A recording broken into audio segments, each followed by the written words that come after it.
Hi guys, welcome to Ozone.com. This is Mohit Soni. Right in front of you is the Aprilia SXR 125. Yes, it's a tongue twister, but here it is. And we're one of the few people riding the SR 160 and 125 back to back. And we're still going to tell you separately what these scooters are all about. They might be similar to a very large extent, but still, we're going to tell you everything about the SXR 125 and, of course, how it rides. So let's begin with the design. With this 125 here, you get this matte black. It's very nice, very sporty. Like I said in the 160 review, the scooter looks very impressive in the flesh, not even in the video, not even photos. It does look very impressive. It's got this compact thing going along with it's got an aura of a very big scooter because it's portrayed to be a maxi scooter thanks to this fairing here. Equally big windscreen at the front. The Aprilia family traditional 3-pod headlight is also here, so that shows the kind of seriousness and the family orientation that is going on in the design. You've got lovely looking grey alloy wheels in the front and the back, and the 125 it gets an engine casing which is on the slightly light grey side, and yeah, double stitch seats, same switch gear at the front, same meter which hosts a lot of features such as average fuel economy, distance to empty, temperature, engine temperature, trip, clock, tachometer for the first time in a scooter. Of course, we criticize the normal SX to have nothing, but this has everything, so I think that's fantastic. Of course, the meter is still looks very basic, doesn't look very 2021, but nevertheless you're getting a lot of features here. And now I showed you earlier, this is how you get some space here. Plastic feels good, not great. There's good amount of storage here, and yeah, that's the scooter. And I'll show you what the boot is like in a bit. So this is the boot with the SX R125 and 160. It's quite deep, it can take a lot of luggage, but unfortunately it still can't take a full size helmet. Half size helmet would fit rather well, and you will still have a good amount of space to keep other stuff.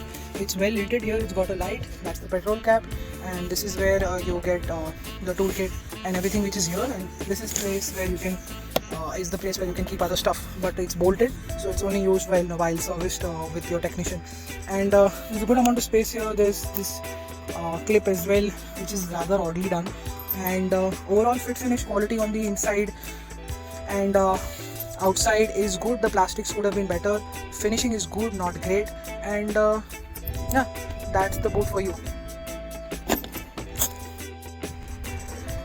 And that is the rear of the Aprilia SXR 125, just like the 160. Looks very impressive. It's got a very boxy, chunky exhaust that is here, and those are very good looking futuristic tail lamps. If you ask me, they are very impressive. Overall finish, everything is great. Let me just start up the scooter once for you. It's a fuel injected engine, so it starts with no fuss whatsoever. You can see how the DRL looks.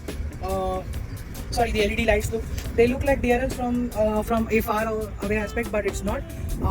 That's how the turn indicators are done. Really cool. At the back also, we've got a very nice solid thing going around here, so you can't miss it.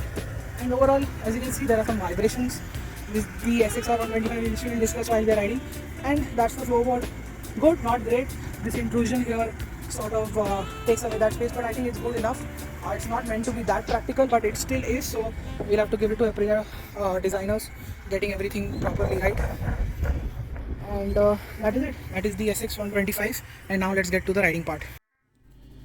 So after we rode the Aprilia SXR 160, now we're riding the SXR 125, which is almost identical apart from the fact that these scooters have different engines. And let's talk about the engine first. In the 125, the 125 has a 3-valve air-cooled engine which is fuel injected just like the 160, but it makes 9.75 PS of power and around 9.5 Newton meters of torque. Well, riding the 160 back to back with the 125, what made us realize is that it's not that instant. It doesn't have that instant low end torque, but it has a good mid-range and it has a decent top end. Of course, the top end has been compromised in the 160. That's the same with the 125 because it is lugging around more weight, despite the fact that we know the 14-inch wheels have been replaced with 12-inch wheels, and that has made make it feel more nimble. But of course, it's not as playful as the SX because the SXR here is a maxi scooter with has slightly more weight, slightly more bodywork, so it's not that playful. But still, handling is good, very impressive, and it is fun to ride.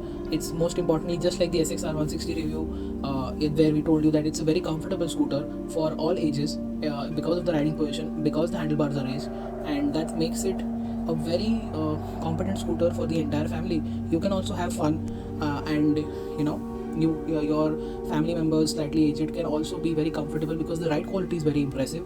I was really impressed with the way ride quality was on broken roads. We did check the air pressures and they were normal. At the same time, the ride quality was very impressive. So Aprilia's usually had, very harsh ride quality. Obviously, with the 14-inch wheels gone, 12-inch introduced, and with the ride tire pressure that we had, ride quality was excellent. So that's not a problem anymore. And the brakes and the tires were also very good. Brakes, of course, are CBS. There is no ABS with the 125, and the 125 stopped quite well. It cornered quite well, and it's obviously not as playful as the SX series that we were used to since a very long time. But then again, this is a much more practical scooter. Yet the fun part is not entirely diminished. So that makes the SXR 125 quite a all-rounder scooter. It's got all the features that I explained earlier. It does ride quite well.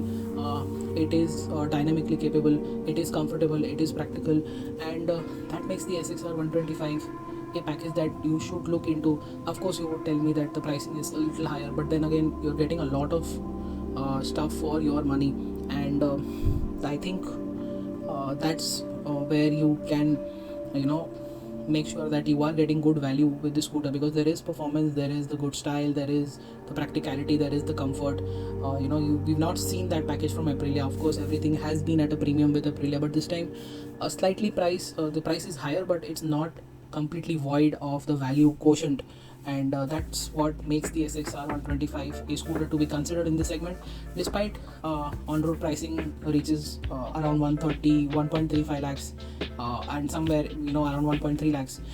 So that is it. That is our review of the SXR 125. We are impressed with the scooter. We wish it was priced a little lower, but then again, you are getting a lot for your money. That is it. Thank you so much for watching. Still have some questions? Put them in the comment section below. Like this video, share this video, and follow us on social media, Instagram, Twitter, and Facebook. And we'll see you next time in the next video. Goodbye.